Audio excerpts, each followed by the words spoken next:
welcome back to my channel. My name is the True Crime Oracle, and today we are going to do probably a very long reading on John O'Keefe and Karen Reed.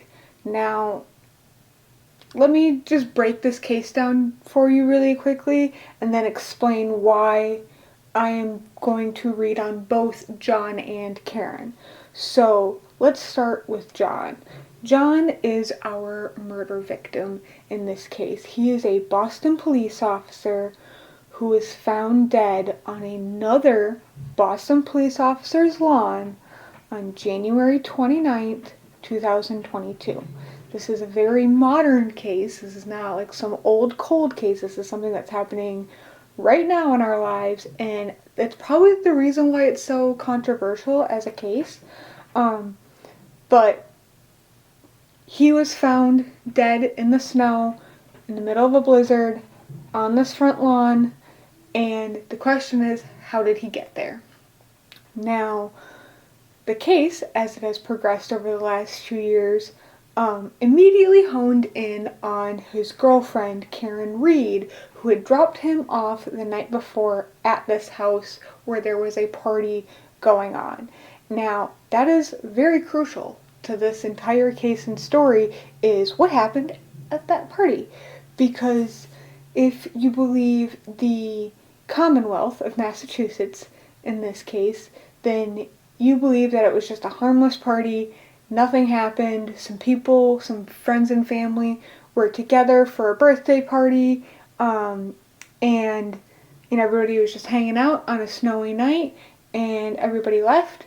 Nobody saw anything. Nothing was suspicious. Nothing stood out. Nothing made them concerned when they left this party and went about their night into the very early hours of the next morning, of that morning, until Karen sounded the alarm and said John had not come home. And if you're asking why is it so important that Karen sounded the alarm, the reason is because John was in custody of his niece and nephew. He had recently taken custody of his niece and nephew just like a few years prior, because his sister and brother-in-law had passed away. His sister-in-law, I think, had cancer, so that was kind of a very drawn-out, grievous process. And then her husband, the brother-in-law, passed just a couple of months after her, and I'm not 100% sure on this, but it sounds like he had a heart attack or something, and some might even say he had like broken heart syndrome, just based on my understanding of the situation. But John was in custody of his niece and nephew. He was their father, by all means. It was a very well-known story. Many people knew of this. It was not a mystery that he was responsible for these kids, and he had stepped into the role very dutifully, but also selflessly, and yes, he was praised up and down for it. And the reason why Karen was sounding the alarm that he hadn't come home was because of these kids. Like, he lived and breathed for these kids. Matter of fact, according to the trial and the testimony of Karen, about Karen Reed and about this case, the couple very frequently argued over the parental styles and parenting decisions of these kids. Allegedly, Karen liked to spoil the kids and spend money on them and take them to Dunkin' Donuts to get coffee and make sure that they had nice clothes and things like that, because Karen was rather well off. John saw that as spoiling the kids and didn't want them to become used to things just being handed to them. And so, yeah, as a couple who are parenting these kids together from 2020, literally the pandemic, is when John and Karen really got together, and Karen entered the family, and started parenting. Like, they had done that for 2 years, which is just, like, to be expected in any relationship. Like, if you're parenting kids together, you're gonna have some co-parenting arguments about it. But that appears to be one of their minor problems, of which their major problem was a lack of commitment to the relationship, probably on both of their ends. and we'll get into that more later, but that is the general gist of the story. And the CW, the Commonwealth, you'll hear me refer to them as the CW pretty much going forward in this reading. The CW believes that Karen was mad at him for potentially cheating and not committing to her. She was doing some cheating and some other weird stuff, and they were arguing about it, and it was becoming a contention point in their relationship. And they had hung out that night. She had kind of come out to hang out with him and drink with him and I guess be the designated driver. I don't know, that's another contention point in this case. With him that night, and she was mad that he wanted to go to this party and hang out with these people and, continue the night, and she wanted to go home, and he didn't go with her. And so their theory is that in this fit of rage, she backed into him. Their theory was knowingly hit him, but I think that can also be debated at this point, and caused his injuries in some shape, form, or fashion, potentially shattering her tail light, and then leaving him there in the snow to die, where nobody else the rest of the night ever saw him, for him to be found there the next morning. That is the CW's theory of this case, and we've already gone to trial. It was a declared mistrial. There's some happenings with jury post-trial, and since we're on that topic, this is the reason that because the trial has happened and there's some stuff going on and everything's very Karen specific, I want to do a separate reading for Karen, because at this point her court case has almost nothing to do with the death of John. As someone who watched the court case play out online, I probably know too much about this case to do a reading on it, but I can't let it go until I do. That is the reason why there will be a separate reading on Karen, because everything that's happening in the present with her has absolutely nothing to do with John's death and gives us no answers as to what happened to John when he arrived at 34 Fairview. And that's it. We have no idea what happened. We don't know if he was hit. We don't know if he went into the house. If he did go into the house, how long was he in there? What happened inside of the house? How did he get the injury on his head? How did he get the injuries on his arms? There are more questions than there are answers by the time we made it to the end of this case. And so that is why I'm here today. There are 100 million readings on the internet about this case. I hope this one can be a little bit different because of those distinctions that I'm trying to make, which is, yes, we're here for the whole story. We are going to, I think we'll knock John out of the way first and get him dealt with, and then focus on the present and what's happening right now, because things are literally happening as I speak. Maybe not so much right now because it's end of court day and nothing else can be filed, but the lawyers are probably working right this second as I speak to combat some of the decisions that have already been made, which is crazy. So that's the rundown of the case. That's the rundown of the situation. That gets us to the present moment. Now I want to take a moment to take a breath, relax, cleanse my area, set the mood, call in our spirit, John, and our guides today, and go from there. So, as always, we are going to start with our lavender sage smudge spray. As always, I highly recommend this stuff. Even if you don't, need to cleanse your space for anything, just, the scent of it, if you're looking for a good room freshener, I love it so much. I love lavender. The sage is not culinary sagey. It's very earthy and light. It's not as heavy as what I tend to smell sage to be, which is why I love it so much. So,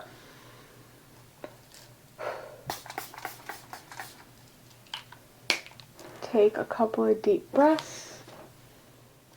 I want to take a moment to call in the spirit of John O'Keefe to join us for a conversation of what happened on January 28th, 2022.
Okay, so we are connected, and we're gonna dive right into this reading. Why wait? So we do have the Dark Mirror Oracle cards today. We have the Whispers of the Unsolved, all 180 of them. If you're interested in everything in that deck, check out my most recent video. And we have our Tarot of the Haunted House. So the way I plan on reading this is I'm going to pull tarot and read that way, and then I will pull Whispers of the Unsolved for clarifiers. And then the Dark Mirror, I'll probably pull those at the end like I typically do, if I feel like I need them. So, Tarot of the Haunted House. And we are going to dive right in. I want John to first give me an identifier card for yourself. Show me a little bit about you. Who do you see yourself as in this deck?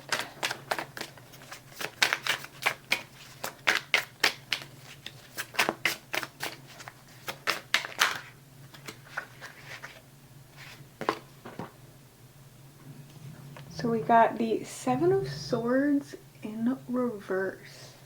Now, apparently I'm holding this whole deck upside down, so we will go Seven of Swords. And this is cheeky. That's super cheeky. Okay, I guess we'll just put you down right here. So, I've been watching quite a few different tarot readers cover this case, and I haven't had the time and a bunch of other stuff. I won't get into my excuses right now, but I've been watching some other readings, and as someone who also practices, it is always fun when you see personality come through, and then you also get that personality verified in your own reading. Like, John is a cheeky fellow. He has a good sense of humor, and just my general interpretation of his energy is he wants justice in this case, not only for himself, maybe more so for Karen, but like also I get the sense from him that like seeing this case blow up as big as it has was more than he expected. I've seen some readings of that people did like when this case was still kind of like small and not everybody had fully heard about it and had jumped on. Like the attention and energy has very much ramped up since trial started and happened, and a lot of that had to do with LawTube. That's how I watched it. That's how I stayed informed about it. Was through LawTube and watching everything happen in like real time and getting commentary from actual lawyers who understand the system and can explain things and educate and also get their unbiased opinion. And I really get the sense from John that he wasn't expecting any of that. Like, for all of the support and attention that Karen's got, I don't want to say like he did it. Like, I think he had a hand in kind of like tipping some dominoes from the other side, because I do believe that they interact with us, and we just don't know it. But like, all of this has kind of like exceeded his expectation, and so when we get this Seven of Swords here, this cheeky little Seven of Swords, it's him feeling sneaky because, like, here's the fun thing about the spirit world, if you hadn't wrapped your head around this before. Like, not only do they see everything we're doing, but they see everything the other side is doing. And by the other side, I mean, like, the McAlberts and everybody else on the other side of this case. Like, sometimes, I think people forget, like, when you're watching a reading, like mine or whatever, like, we get sucked into our own perspective, and then we also think that the person we're communicating with, and I say we as just a very general term, but we also tend to think that the person that we're communicating with only sees what we see too, which isn't true. Like, they're in the 5D, the 6D, the 7D, like, they have dimensions, and it's different there. It's different there than what it is here. And so, like, he almost in some ways, it feels like this is like an informant card. Like, you know, they're watching the people in the dark alley here, and they've got all these swords, so like they're collecting information and they're like reporting this information back, and things are coming out, things are getting to the lawyers, and the internet has just been obsessed with this case. And so I get this impression from him that in this moment in time, there's still so much more work to be done, but it's happening. Like, everything is happening, and it was more than he expected. I think in some ways even more than Karen expected, and I'll be very interested to see how she identifies when we pull her. So yeah, like, this is a fun start. So, okay, now that we're connected with John, we know a little bit about him and how he's feeling about everything that's happening right now. I just want to kind of go straight down the rabbit hole of, as you can tell, I'm very well informed on this case, of what was the reason that you, John, wanted to go to 34 Fairview that night? Like, what was your motivation? What was pushing you to go there? Like, why did you want to hang out with the Alberts? So we got the Four of Wands: community, home, and this makes sense. I get the feeling, and I've also picked this up from some other readings, so again, I apologize for my preconceived bias in this situation, but this is confirming, in my opinion, of Brian Albert, the homeowner of 34 Fairview, was very, very well known in the town of Canton, where all of this happened. I grew up in a small town, and this sort of politics makes a lot of sense to me, because it was a very similar situation of, and if you've grown up in a small town, you kind of know what this is like. There's always like one or two families that like have been there from the beginning, and those people never leave. They stay in that small town. And like, I went to high school with a bunch of these people, and in my situation, when I was in high school, like, I remember looking around at some of these people being like, why do you want to stay here? Like, make it make sense to me. Like, why do you never leave this hodunk small town? Like, what is it? And it wasn't until I was older in high school, closer to when I was a senior, that I started to realize that the reason why these families, despite all their power and prestige in this small town, the reason why they never leave that small town is because of that power and prestige.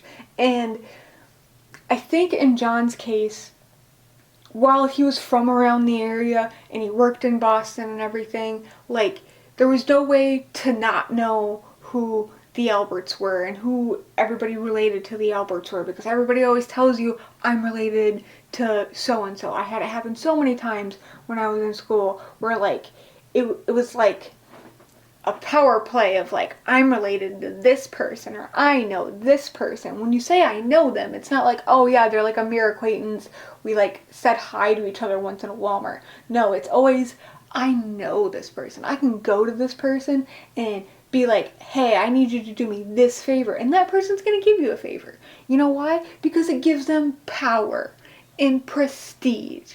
Like, there are some people on the internet who talk about this case, and they're just like, this would never happen in my area. And I'm like, really?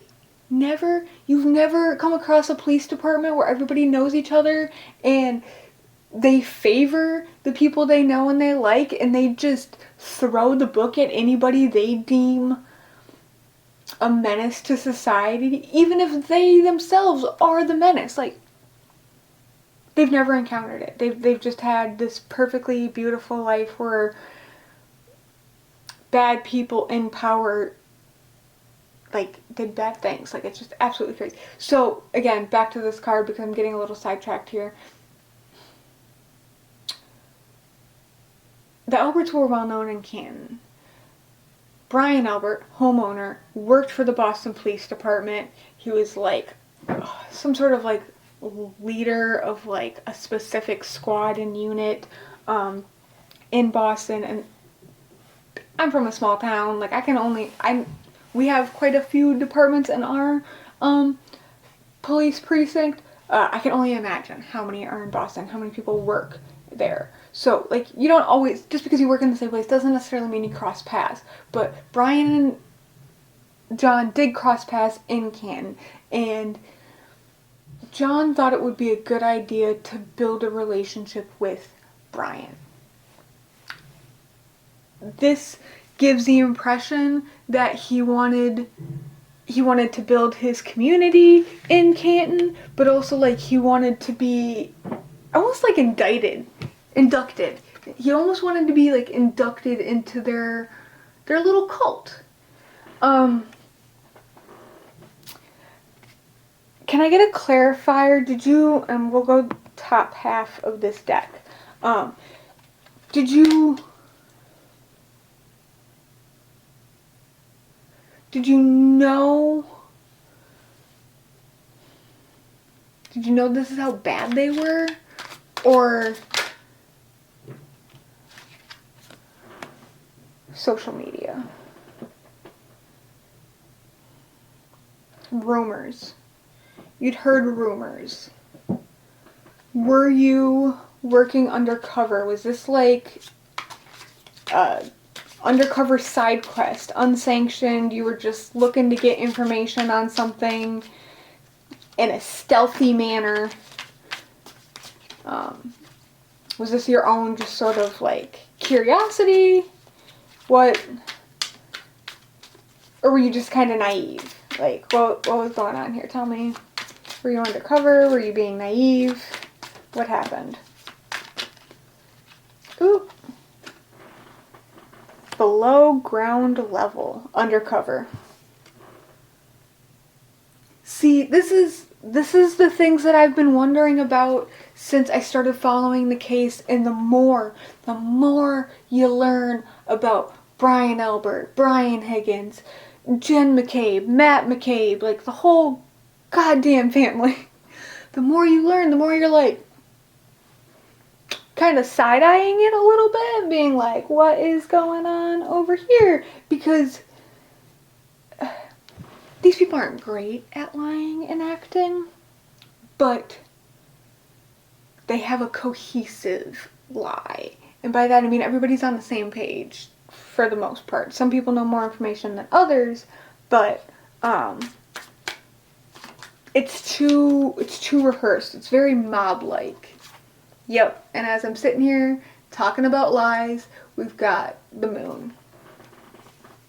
Like, everything's a lie. But the only way consistent lies work is if everybody's consistent. But like the only way you can get consistency in a lie in a large group is through a cult, through an organization. For me, my best references is I watched Sons of Anarchy growing up, and that gave me a lot of insight into how illegal clubs operate. And I say clubs because it was a motorcycle club in Sons of Anarchy, but it's the mob, the mafia, a gang, whatever you want to call it. It's a group of more than 3 people with one goal in mind, and it isn't typically legal, okay? But the only way you get everybody on board is if everybody's doing that illegal thing. How do you think the Jeffrey Epstein stuff works? Like, everybody always says, oh, conspiracy theories never work because then everybody would have to keep their mouth shut. Yeah, you know how you do that? With blackmail, with lies, with you've got as much dirt on them as they have on you. Like, and then it comes down to power. Comes who's powerful. Like, this little gang, this little mob, this little club. Because I see that, like, motorcycle club sort of thug thing happening, mostly because they're all white cops. But, like, the only way that happens is if everybody is in on the same dirt, because then everybody's motivated to not get caught. You see how this works? So, everybody's lying, everybody's on the same page with their lies. We're going there to get information. How do I ask this?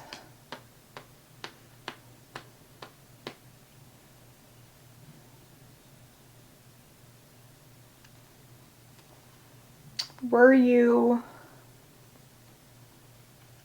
Let's just go from the top down.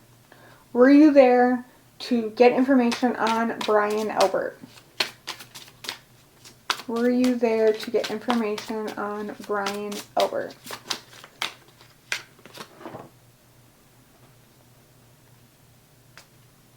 I again flipped my deck. So we have the 9 of Wands. And this is her coming out of the maze. She's got her own torch. I'm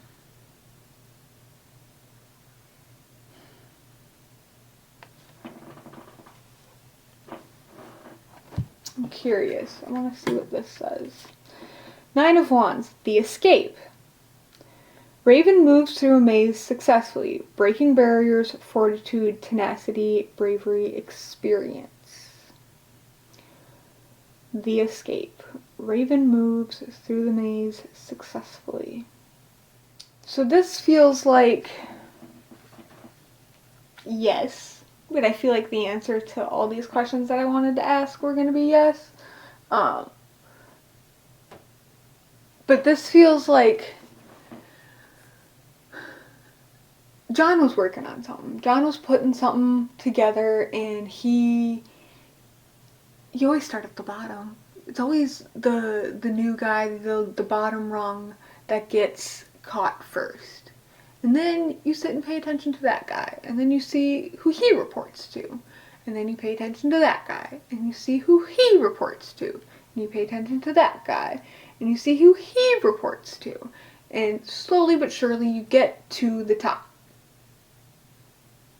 So I think this is confirmation that Brian Albert is the top of this pyramid, whatever you want to call it. And John had slowly worked his way up to getting Brian's attention. Like, in my mind's eye, I'm kind of seeing it as like, you're requesting to speak with the king, and everybody keeps telling you no, you can't see him, you gotta deal with me, or whatever. And then he figures out that, Brian likes hanging out at a certain bar, and then he manufactures an incident where he runs into Brian, and he stops him, and he says hi, and he's like, hey, this is who I am, and yada yada, and Brian's like, oh, cool, and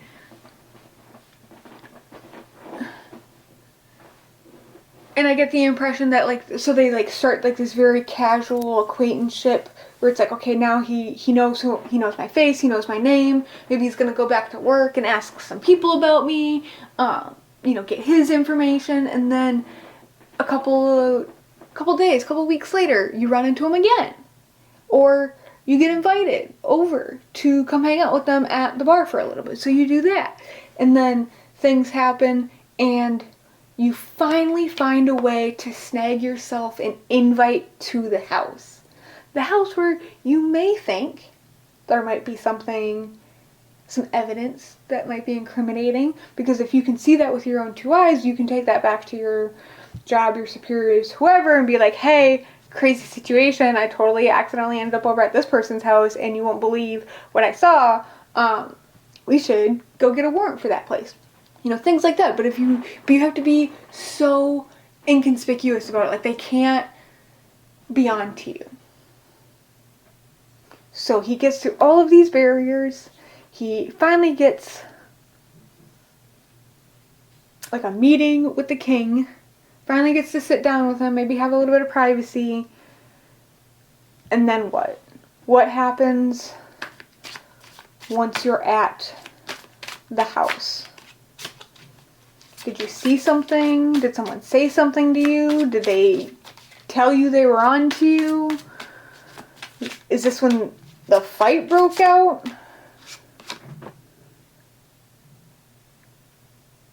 Three of Cups.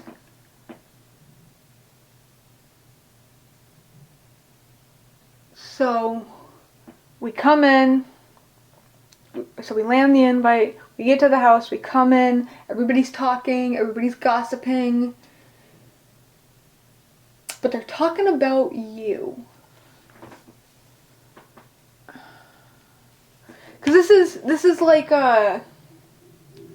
you're drowning, but also I've always read this as a card as like you can hear what's happening, but they don't know that you know sort of situation. And it changes your energy. Because suddenly you feel like a third wheel, you know what I mean? You know, when you like have two friends that you really like and they invite you out and then you get there and it seems like they were having like more fun until you got there, like you walk in and everything's just a little bit different. And you're just like, what did I just walk into? Why did everything change the moment that I entered the room? I'm going to switch to this part of the deck now. I want to clarify on the Three of Cups.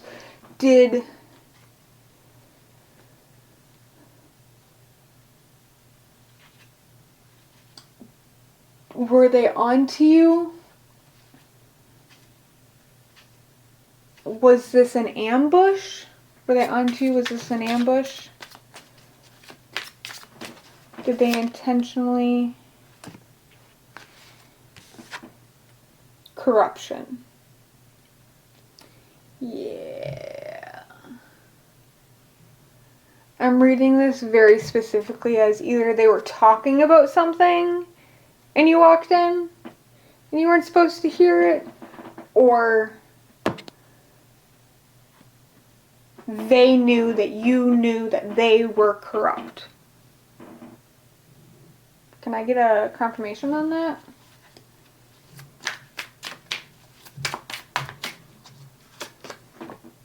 Yeah, Two of Swords. They knew that you knew that they knew that you knew, so now there's a decision that needs to be made. What do we do with them?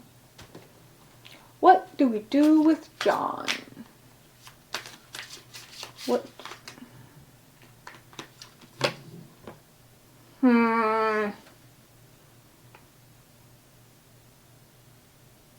This is one of the only cards in this deck that has a gun in it.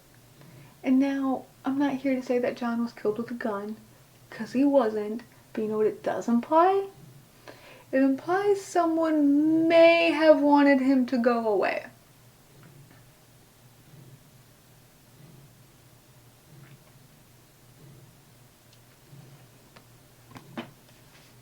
So, different question. I'm going to try this half of the deck. I'm going to clarify on this. Did this disciplinary action, coming from the point of view of Brian Albert, because he would be disciplining you for whatever he thought he had the power to discipline you for, was this done in front of everybody, or were you isolated? And we got the Devil. I don't like that. I don't like that. I don't like that. I don't like that. Can we clarify? Was this done in front of everybody or isolated? At a crossroad.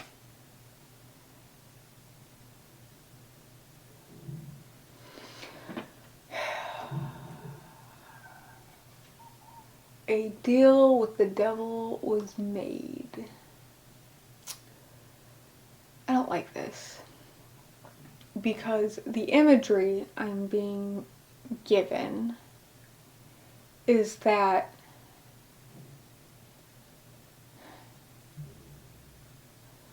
so John walks in, everybody's talking, but unfortunately what they're talking about is not happy-go-lucky birthday stuff, okay? They're talking about other stuff, important stuff, business stuff. So John walks into this house already having some suspicions. He's heard some rumors. But when he walks in, those suspicions and rumors are confirmed. Like, he can't play dumb. He can't be like, oh, I have no idea what's going on here.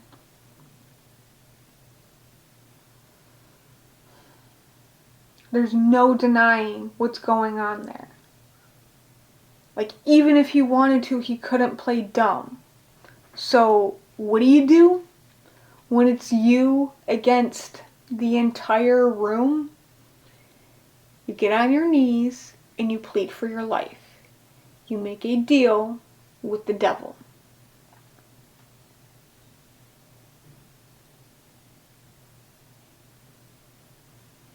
What happened next?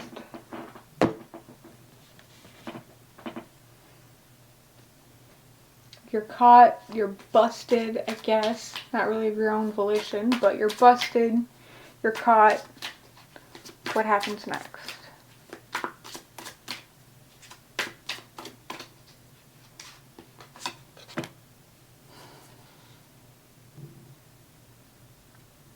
The magician. I'm almost certain that's what that is.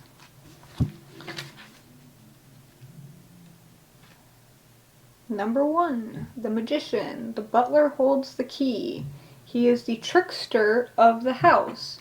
The one hand in the unseen. Nothing escapes his watchful eye. Skill, power, talent, precision, ambition, and mastery.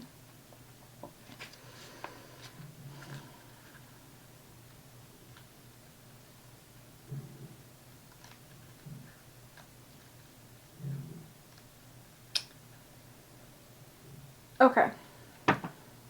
Here's the deal.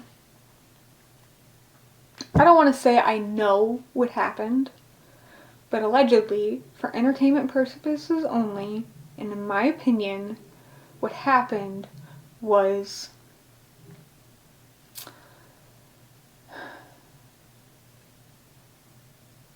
Colin is involved in dealing drugs. What drugs those may be, that is up for debate, but there's definitely a conspiracy element, and drugs is most likely. There's also some rumor and allegation that there was some potential drug dealing going on. So, Colin is typically referred to as the prince in this little mob family, as you would call them. A lot of people have suspicion, speculation, thoughts and opinions on that Colin is somehow responsible for John's death because he likes fighting, he's had bloody knuckles before, yada yada. So far in this reading, the impression that I am getting from John is that is not what happened. What happened is that John stumbled on to Colin's drug dealing ring. And as I said earlier, he watched and waited. Who did Colin report to? Who did, whatever. And we get to the top at Brian Albert. Now, my theory is when John walks in, the group, the family, is talking about John potentially being suspicious, Colin potentially being busted, and what they're gonna do if that's the case.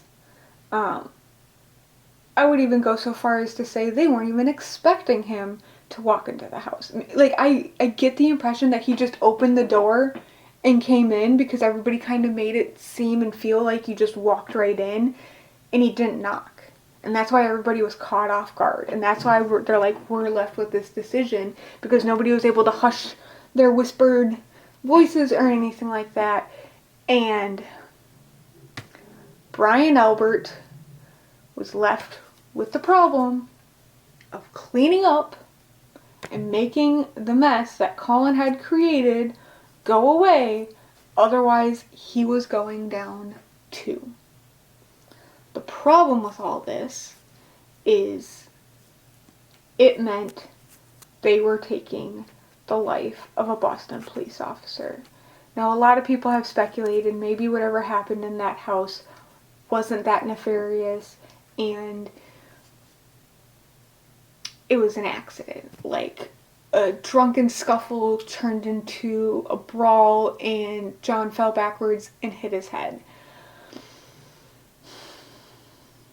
I am not getting that vibe from this reading. This feels like a decision was made, and that decision was that John needed to go. And not like John needed to leave the house. John needed to be unalived because snitches end up in ditches. There is no way to cut this, and unfortunately, and this is the part of this reading that was very hard to do, John pleaded for his life. Allegedly, in my opinion, for entertainment purposes only. And that wasn't good enough. And not like it wasn't good enough, like John wasn't good enough, and there was not, like... Unfortunately, the mess needed to be cleaned. Colin's mess. And Brian Albert does not want to go down for this. He doesn't want to go down at all. And he will do anything. I mean, absolutely anything to make sure that he doesn't.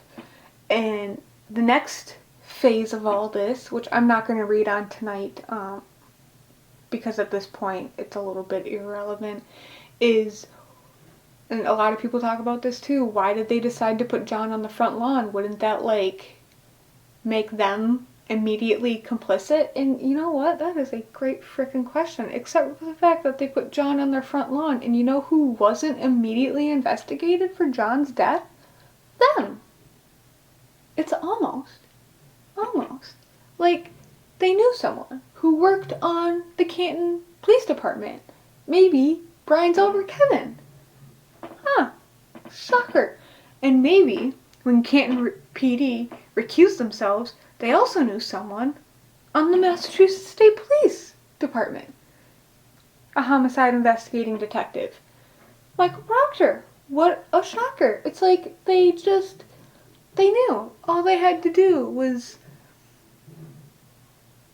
put things exactly the way, like... Actually, this just got so much more disturbing now that I'm thinking about it, because you're like, well, how did they know that Michael Proctor would have been on duty when that happened? That's not hard. That's not hard to do at all, because they're all so freaking close with each other and constantly talking to each other. I know my friends' work schedules. I don't know about you guys, but, like, I pay attention to that stuff. And if it's important to your drug trafficking ring, think you'd pay a little bit of attention to who was on duty and when? And all of this, knowing all of this, I haven't even dived into the House Long and Cold Google search. So,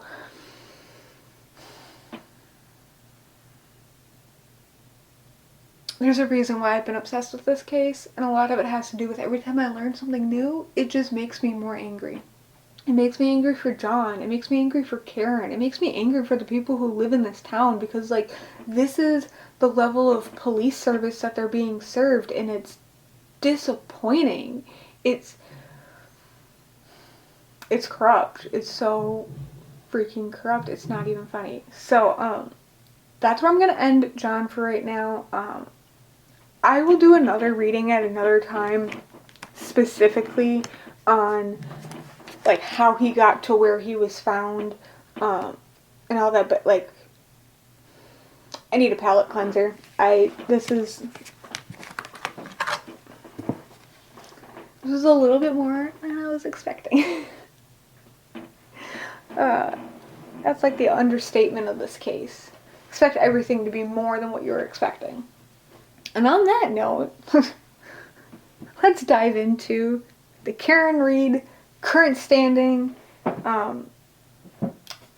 court case. Like, I don't even know what to call it anymore. But to give a brief update on the Karen Reed situation, so we had the initial trial where they charged her with 3 counts. One was intentional murder, 2 was unintentional motor vehicle operating while intoxicated, striking a pedestrian, and then the 3rd charge was like hit and run, knowingly hitting somebody and leaving them there without rendering aid. And all that other fun stuff. So, those were the 3 charges. All of them basically running on the premise of, did Karen hit him with the car, yes or no? And if you believe that she hit him, do you think she did it intentionally or unintentionally? And if you don't believe she hit him, then she didn't hit him. So, what I want to read on first is I want to get an identifier card from Karen. Please let me connect to your energy and give me a identifier card for your current energy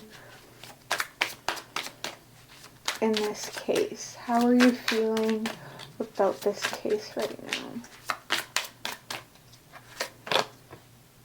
So we got the Ace of Swords. One moment.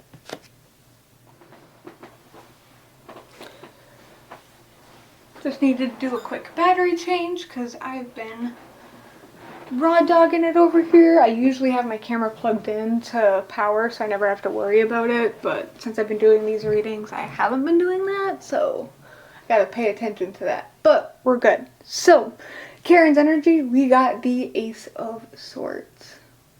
I think that's also pretty apt for her, especially with everything that's going on in this case. We just learned a whole bunch of new information, which is absolutely fascinating. And speaking of that information, here's the information that we learned. Several jurors and or people who knew the jurors, who have communicated with them, reached out to the lawyers to talk about the actual hung jury split on the charges and what happened in the jury room. The big pieces of information is that, according to these sources, that all the jurors agreed on not guilty for the first charge of intentional homicide and the 3rd charge of the hit and run, leaving him there after she knowingly hit him.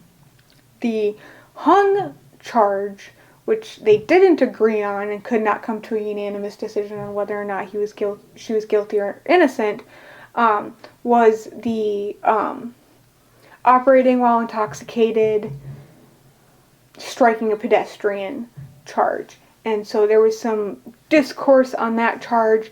I think, personal opinion, the issue was that I think everybody agreed that she probably was operating while intoxicated, but they did not agree whether or not the vehicle ever came in contact with John O'Keefe. And we won't get into evidence right now because, again, that'll take me all day to talk about it, but that's the information that we're kind of split on. So I want to get more information on that 2nd charge. What caused some of the jurors to believe that she hit him is going to be my first question. So what caused some people to believe that she hit him? What caused... So we got the King of Wands.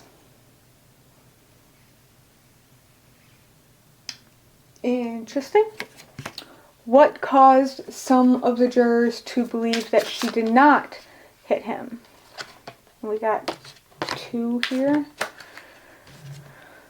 We got the 4 of Pentacles and the Lovers.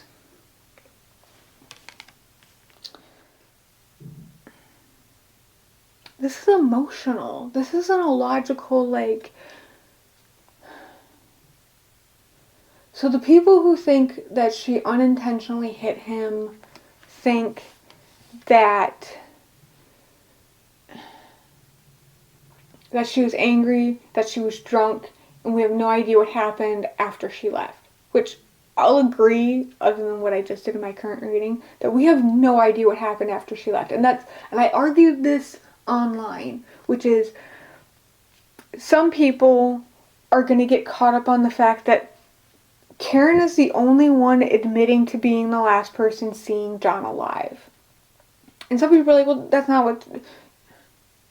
Karen is the only person saying, yeah, I dropped him off. He was alive the last time I saw him. Because of the shenanigans that the McAlberts have done throughout this case, like, and because of their cult-like mob that they have, everybody's in on the same lie. Everybody's just straight up denying that he ever came into the house. And this has been my biggest contention point, and I really think if the defense could solidly do this, not that I don't think that they did it solidly, but like more obvious and more solid for the harder to convince people, if they could solidly prove that John went in that house for even 1 second, if he entered that house, we wouldn't be talking about Karen Reed anymore. And I think the problem here is this image, this card, this King of Wands, is not only saying like, yeah, we think Karen was angry and she was out of control, but also Brian Albert, very specifically, that's who I see in this card, Brian Albert has been able to convince everybody that John never came in. John was never in the house. It had to have happened outside the house. Karen had to have hit him. We never saw him. And I hate that argument. I hate it so much because you also know who didn't see him?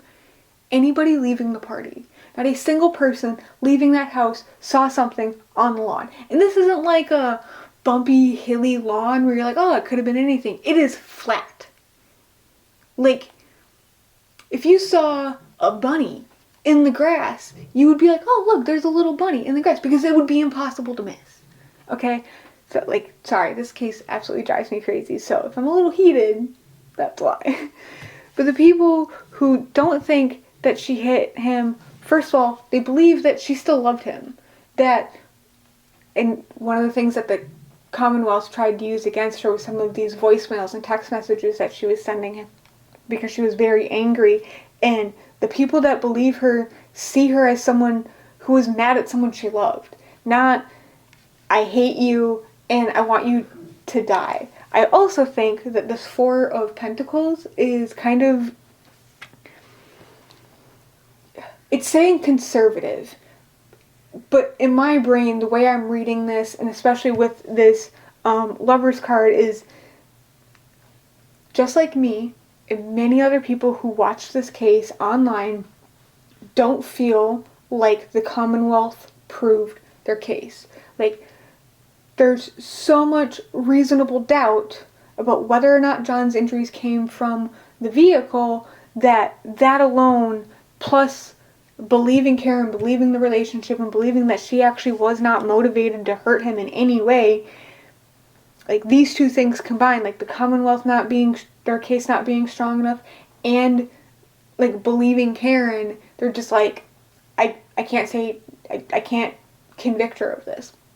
So, and that's to be expected. Like, I'm really not too surprised to see that in this reading. So then, the next thing I want to know is, are other jurors going to come forward now that this motion has been filed?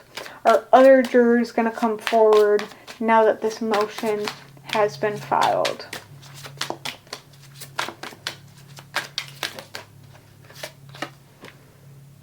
Chariot, yeah. I think we've got a whole domino effect happening here, which is wild. Absolutely freaking wild. So I'm going to switch over to the Whispers of the Unsolved because I want to ask some questions about Judge Bev. Before I get even deeper into this potential post-trial jury issue, I need to ask some questions about Bev. So my first question about Aunt Bev, which is Judge Beverly Canone, the judge presiding over this case is she conflicted? Is there a conflict of interest for Judge Bev in this case? Is she conflicted? Is this a problem? Breakup, divorce, separation. I don't like that. I don't like that at all. Because that tells me she is. Like, she should break up from this case. Because it's a conflict for her. Okay, my next question is, why did she shut down or strike down this motion? What's her motivation? She's protecting people. So this is caregiver, medical staff, and the way that I read this card is, I'm taking care of someone. I'm protecting someone. I don't know how else to say that. Are you protecting yourself?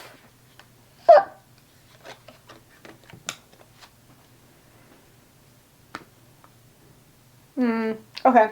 So I asked, are you protecting yourself? I got low vibrational, which anybody who watched this trial would agree that Bev has some low vibe problems. The next card that's face up is plot twist, male. So we'll dive into that in a second. And assassination, murder for hire.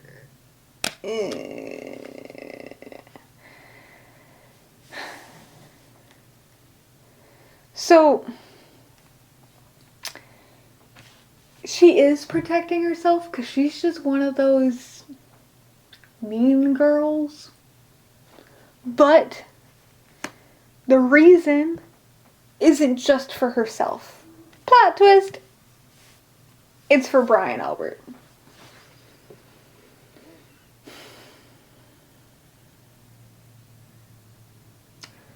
I cannot wait for the day that Brian Albert is put in handcuffs. Like, I truly despise this man. And that's saying a lot because I try not to, like, hate people that I don't know. But I hate this guy. Which, like, knowing all this is absolutely freaking astounding when you also know that they let Kerry Roberts, Colin Albert, Jen McCabe, and Brian Albert sit with the O'Keefe family the day that jury instructions were given. Like, the day that the case rested and jury started deliberations, they were sitting in the gallery staring at the jury. And when I first saw this, I was like, don't you guys have a PR firm? Like, who...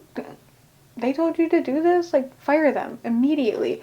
And then the longer I thought about it, the more I was like, this is so messed up. Like, the biggest conspirators in the defense's case, which is what we've looked at, pretty freaking strong, the biggest conspirators in the defense's case are sitting in the gallery looking at the jury being like, are they talking about us? Oh no, don't believe them. I'm here in person. I'm here with the victim's family. Look at how supportive I am. Get effed. Like, oh my god. Okay. A lot of people commented on Judge Bev being corrupt, and I'm not gonna lie, I've tried really hard to give her the benefit of the doubt, but I don't think I can do that any longer. Like, in knowing what I know, because I was listening to some lawyers talk about this motion earlier today when it was initially filed, knowing what I know, her striking this motion down and essentially shutting it down and shutting it up is not good. But it's great for the defense, which is why Karen here is this Ace of Swords, because, like, new information is just coming. It keeps happening. New things. This is the most progress she's probably seen in her case since it started. Like, she's like, holy fuck, this is happening. This is actually happening. And okay. The last thing I want to ask the Whispers of the Unsolved, and we're going to switch over to this other half of the deck, like changing it up, is why did the feds get involved? So one thing I haven't mentioned in this video yet is that the Department of Justice and the FBI are also investigating. More so this investigation, but yeah, they're involved. So this is going to be fun. Why are the feds involved? Everybody's welcome to chime in here. Cheating affair. So, I don't think the feds intended to get involved. Why else are the feds involved? Is this about the DA?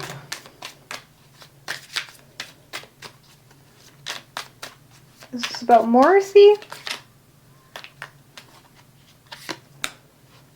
Exposed, stalked, followed. That's what's happening. The cheating was exposed. And cheating, I mean just by, like, the prosecutorial choices being made here. I don't think it was, like, a sexual relationship. I actually think this is more like, hey, we were cutting corners. Like, too many corners. Like, this is how it happens. So it starts with, like, one corner. And you're just like, it's not that big of a deal. That you can brush one corner under the rug. And then 2 corners happened. And 3 corners happened. And 4 corners happened. And suddenly the FBI's like, what the fuck? Why are all these corners being cut over here? Like, this is getting a little fishy, a little suspicious. We need to go investigate. And what did they do? They exposed the investigation because what they were showing, what they were telling everybody, and what they were actually doing were 2 totally different things.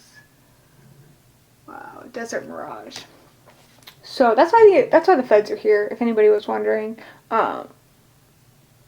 So, like, you know, we have, like, the IRS and everything, and, like, they double check your accounting and your taxes and everything. The feds are doing that to the state police and maybe even the Canton police in this particular situation. That's why they got involved. Essentially, a bunch of stuff has been happening in Norfolk County, and, like, kind of started piling up. Like, the first time they were kind of like, oh, whatever. Second time they were like, Third and fourth time now, because there's some other cases that come out of this area.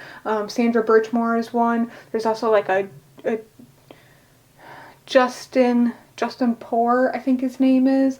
There was another case where, like, a man, like, brutally murdered his wife, and, like, now that case is kind of in jeopardy, which super sucks, because it's like, we know he did it, but the people investigating it kind of did some shady shit on some other cases, and this is why shady shit is so bad, because if you do it on one case and you're wrong, and then you do it on another case, but you're right, you not only fucked over the first person, but now you're fucking over the victims of the second person, because they can use that shady shit you did in the first case and use it to help their client get away with shady shit in the second case. So you're just passing on the shady shit. Like, it's just...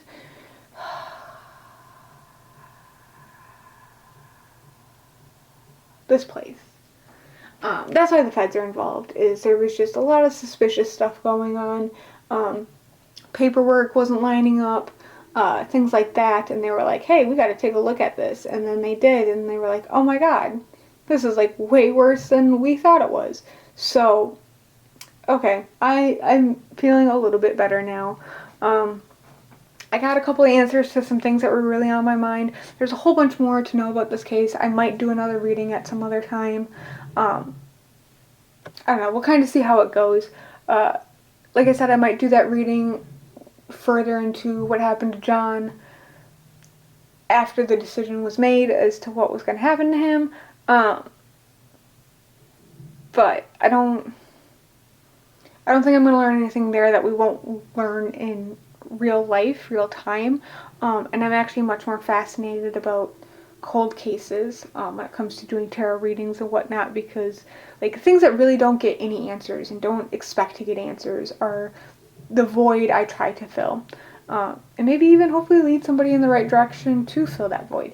But John O'Keefe and Karen Reed are getting plenty of attention right now.